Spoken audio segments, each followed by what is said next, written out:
Miscellaneous articles by Norbie. What is love? Today the word love has been sadly abused by this postmodern culture. Many think of love as sexual love alone.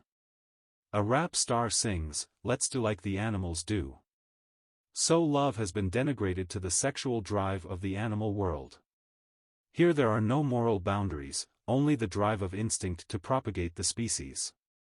We do not accuse dogs of immoral behavior if they behave sexually with indiscrimination. But we are more than dogs, we are made in the image of God. Love within marriage. It is said that the Greeks had a word for everything. It is a rich, descriptive language. The Greek has a word for sexual love, eros.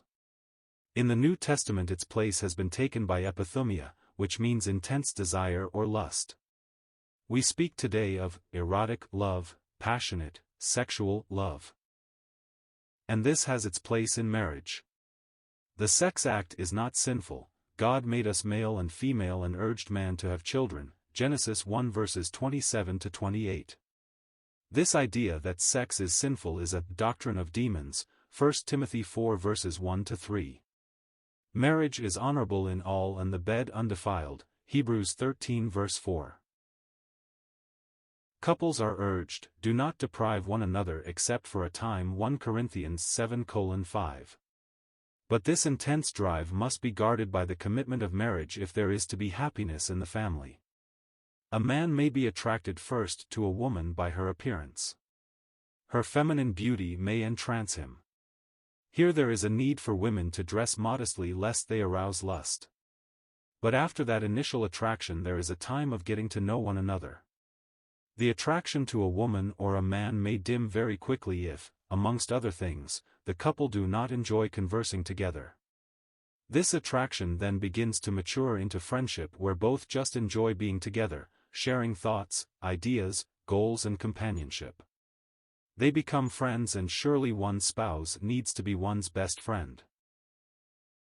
Love in the sense of companionship, family affection. The Greek word phileo describes such an affectionate relationship. It is the word used for the affectionate love of a family. It is the same verb that is used for to kiss in Matthew chapter 26, verse 48. Judas betrayed Christ with a kiss. While eros would never describe our relationship with the eternal God, phileo can and should. The disciples of Jesus felt real affection for him. John leaned up against his chest at the last Passover and enjoyed this most intimate relationship with his master. Peter repeatedly told Jesus, "Yes, Lord, you know that I love, phileo, you," John 21 verse 15. This is not an inferior kind of love, but it is different from agape love.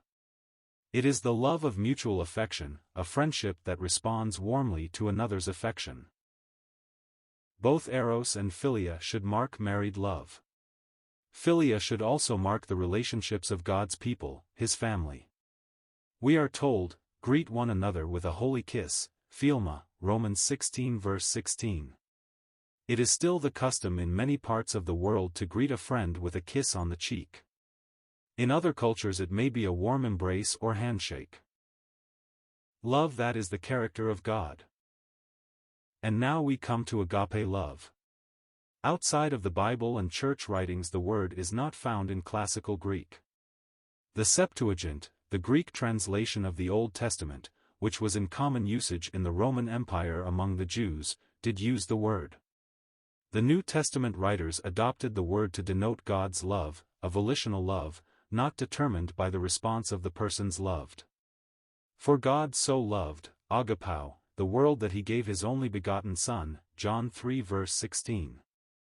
This is a desire for the good of the person loved, even if that person hates you and rejects your love. Christ told us to love our enemies and he exemplified that on the cross. "Father, forgive them," he said as they hammered the nails through his hands and feet and taunted him. Such is the wonder of God's love. This volitional, unselfish, committed agape love characterizes God and now flows through his children. Beloved, let us love one another, for love is of God, and everyone who loves is born of God and knows God, 1 John 4 verse 7. The assembly of God's children should be marked by such love. It is the ultimate badge of discipleship. By this all will know that you are my disciples, if you have love for one another. John 13 verse 35. People are attracted to Christ by our love, not by our doctrine, although that too is important. This same agape love will keep a marriage together through the years. Husbands, love your wives, just as Christ also loved the church and gave himself for her. Ephesians 5 verse 25. Such love will never threaten divorce nor leave the beloved. Such love will preserve and strengthen the marriage through all the storms of life, through financial strain and loss of health. Agape love nourishes and supports the loved one through the dark waters of death into the glories of heaven. All three loves, eros, philia and agape, are important in marriage, but agape is the greatest of all. 1 Corinthians 13 verse 13. May such love mark the lives of God's dear children.